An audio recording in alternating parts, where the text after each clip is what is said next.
Good afternoon. We are back. We're back on this song that I laid the dry stereo rhythm guitars on. Put a video out talking about that, and basically my point was your always on pedals should probably be turned off for these sorts of heavy stereo rhythm guitars. You know, amp's always going to be better at providing a dynamic, punchy, overdriven sound than any pedal. And reverb and delay and stuff needs to be totally off, and those things. Those interfere with the point of those tracks. The producer also asked for a vibey, delay, Coldplay kind of part. And the song, the track itself, is very Coldplay. It kind of sounds like early 2000s Coldplay. Listen to this part in the intro. I've been kind of messing with an electric part here, but listen to the acoustic, what it's doing.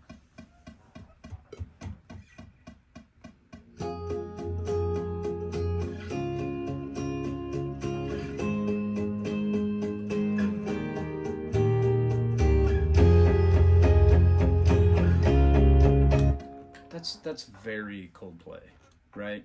That sort of push, we call that a push feel. 1 and 2, da da da da da, 1 and 2 and 2 and 4 and 1 and 2 and 2. Let's see, 1 and 2 and 3 and 4 and. So the hits are 1 and 2 and 3 and 4 and 1 and 2 and 3 and 4 and. Very much Coldplay. So we've got the heavy rhythm tracks. There's supposed to be another guitar that sort of covers that vibe.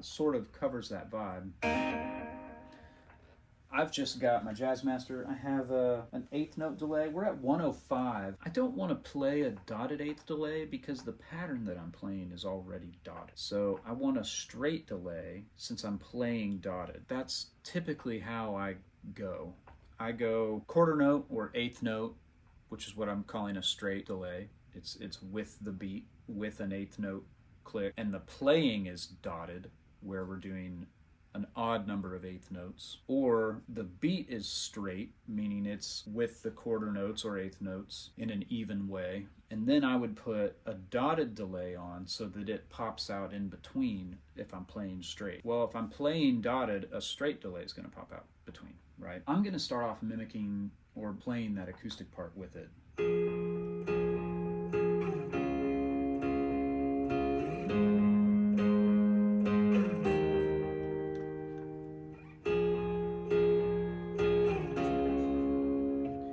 These intervals are called tenths. It's like playing a third, like you're starting on the 6. It's basically 6 minor, 4, 1, 5 in the key of A flat. And I'm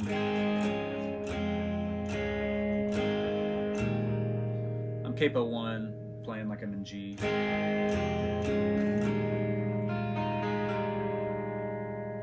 Tenths are when you play an interval of a third, but you take the top note in that third and raise it an octave. So instead of playing 6 and 1 here, which is an interval of a third, I take this 1 and I move it up the octave. That's a tenth. And then instead of 4 and 6, which is a third, right? 4, 5, 6, 1, 2, 3. That's how you get the word third there, because from that note it's the third note occurring. Instead of 4, 6 here, it's 4, 6 here, and then you slide up. Instead of 1, 3, it's 1, 3 here. Instead of 5, 7, it's 5, 7 here.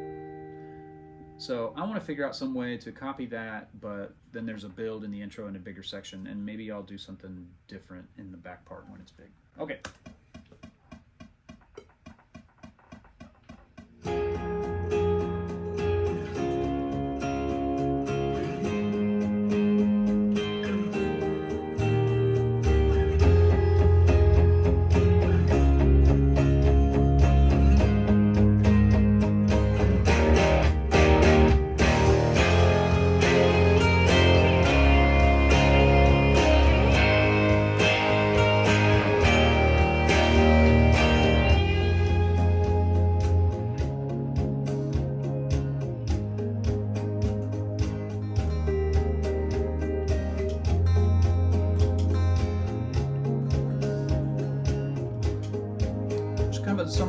Gonna come out with something light here in the verse.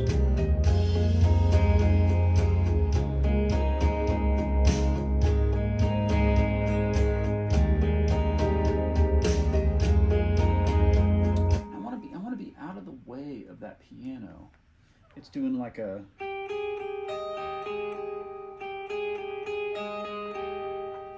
That's similar. I'm playing...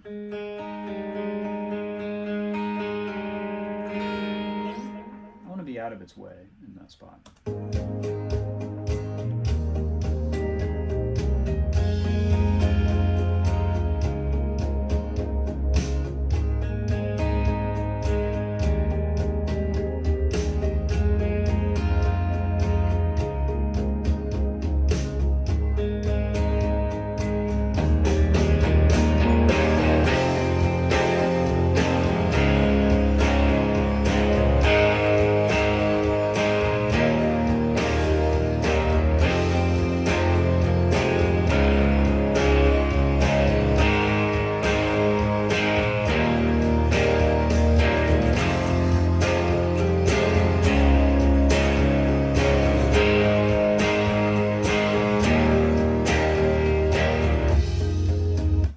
That's a post, which I need to read my chart. I should play the same thing I played in the up section of the outro.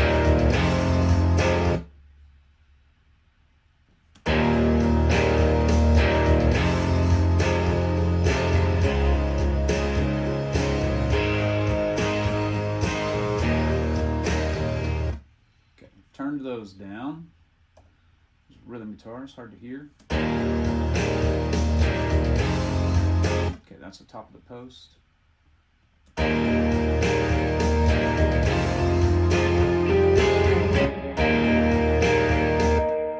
Check that out. So I did something slightly different here. I have a stereo verb that I'm going to use in post. I am running a mono input. If I put reverb on it, it's going to be cool. It's going to sound great. But I just thought this time it might be nice if this part with the delay exists in a stereo field of reverb rather than just being a mono part that the producer can pan wherever. I will print that stereo reverb field without my part, and so I'll send the I'll send the delayed part and then the reverb this as a mono track and then the reverb as a separate stereo track. So I just have a little plate on, and it doesn't really monitor because Pro Tools has such terrible latency that I monitor through the Apollo with Pro Tools monitoring turned off. If I were to try to play to it so I could hear that reverb the whole time I'm tracking, it would be flamming with me. It would have latency, and it throws me off, and I hate latency more than almost anything. I think I hate being out of tune more than latency, but just barely.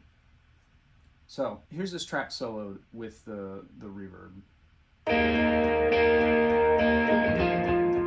This is dry. I'll turn the fader up.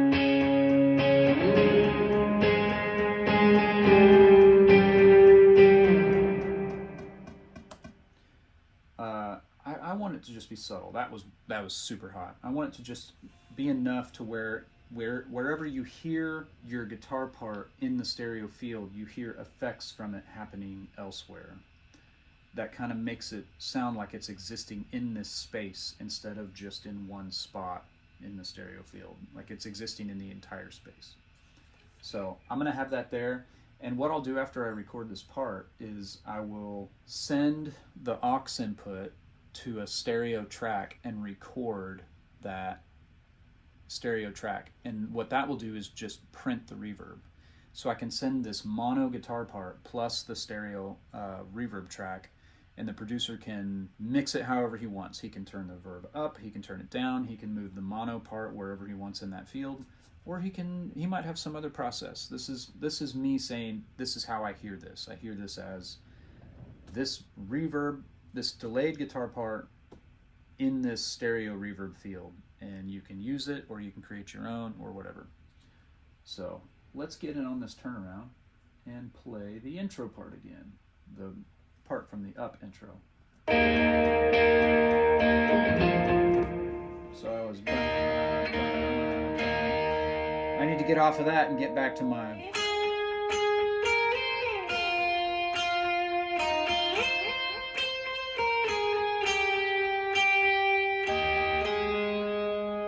something like that. Let's see what happens here.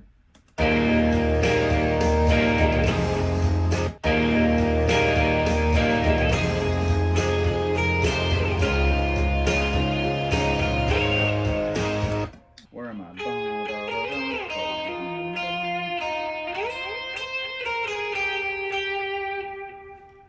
All right, here we go.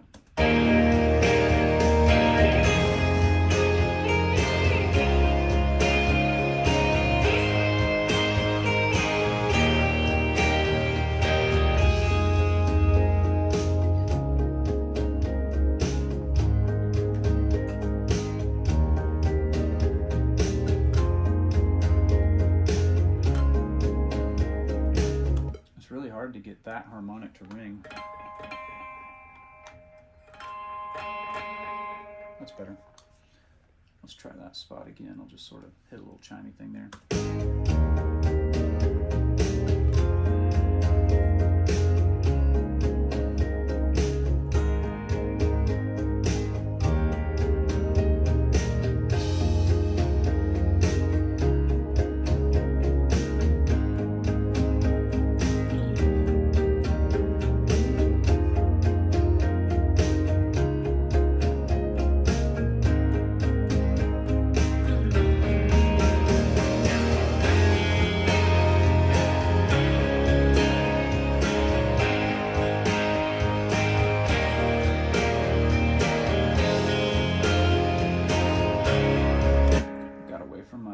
Chorus part. I was talking so much about my stereo reverb. Let's listen to this.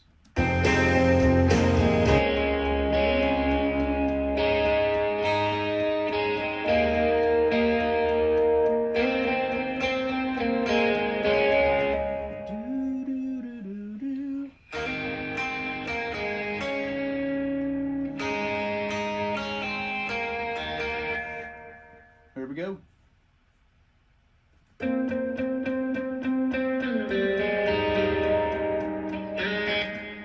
Cool. Unsolo, so I can hear the rest of the track.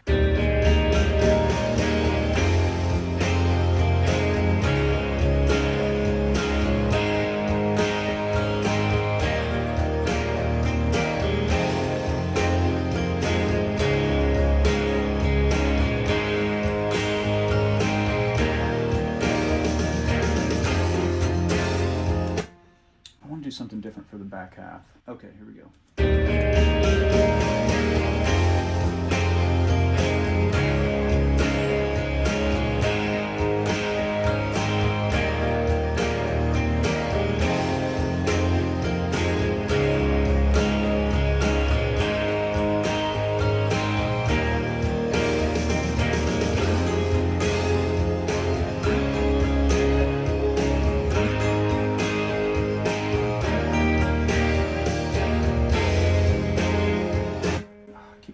G, but I'm not.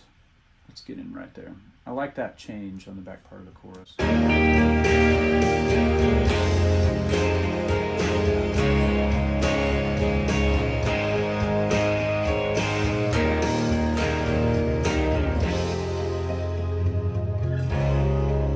It's always important to me in the pre-roll of a punch-in that I try to play the same thing that I had in the bar before where I'm punching in, so that it doesn't seem like this part appears out of nowhere, that whatever delay and reverb there was on the last part doesn't just cut off.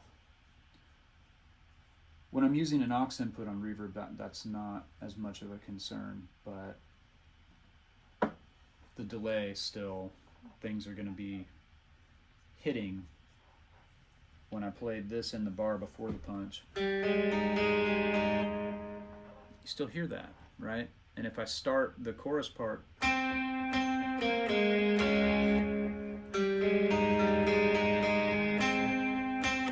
can hear it at the top of the bar. The old thing is still there because it's being delayed, right? So in that pre-roll, I want to try to catch as best as I can in that short amount of time the part that I have in that bar, so that it's a smooth punch and it doesn't sound like your new part comes out of nowhere, you know? Okay, let's get back in on this build.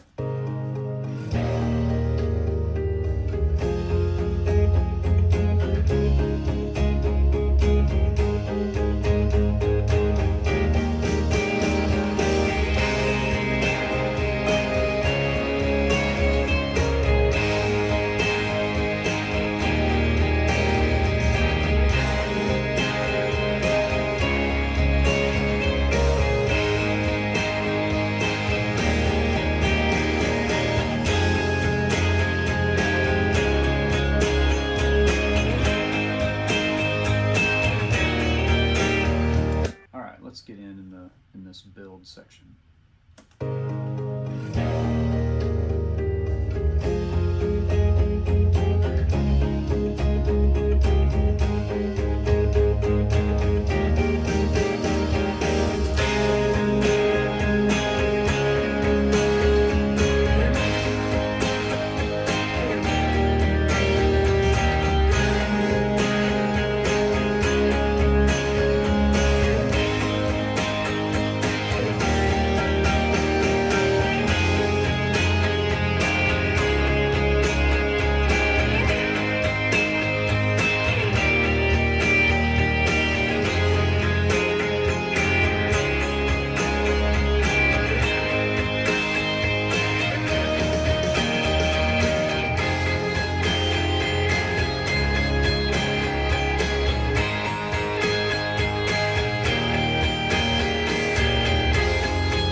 Alright, there's one goofy spot in there where kind of rant into a fret. Let's see if we can find it.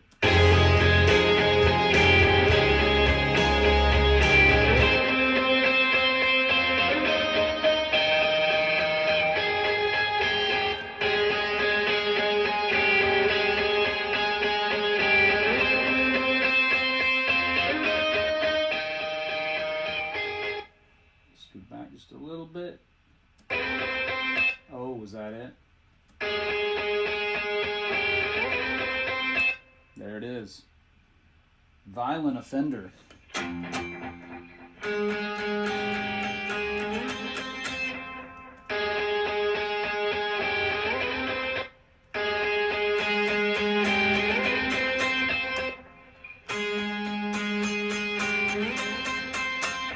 Okay, here we go.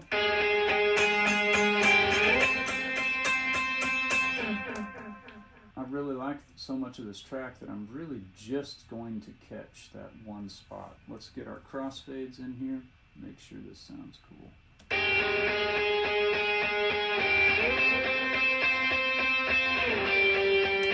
Oh yeah, seamless. Great. So that's it. This song's a demo, and it doesn't get a bunch more parts on it. It's a low budget kind of thing. And so he asked for stereo heavy guys and a single Coldplay guy. The extra thing that I'm going to give is that reverb field and say, here's a stereo effect printed to a stereo track that you can use or not. I think it's really cool. It really makes that track. Let's listen to the song with the stereo effect.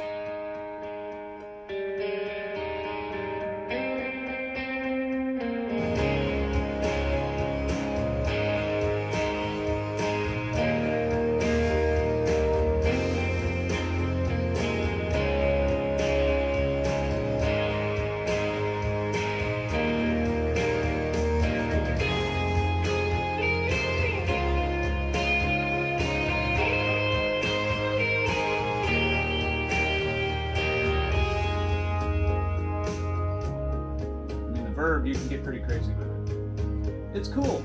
All right, I'm going to send it, see what he says. See you later.